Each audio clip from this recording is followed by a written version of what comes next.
guys, ito, mag-fry na tayo ng tinapa habang wala pa tayong amo. Ayan, nilagyan ko guys yan ng konting arena para hindi siya maamoy. Ayan.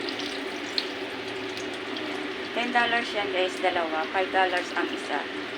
So yan, samantalahin na natin habang wala pa tayong amo kasi pagka naamoy nila yung tinapa, so magagalit sila kasi di ba may maamoy. Ayan. Kailangan na natin luto na tayo ng ganito habang meron pa tayong pagkakataon na magprito. So ayan, ganyan tayo guys.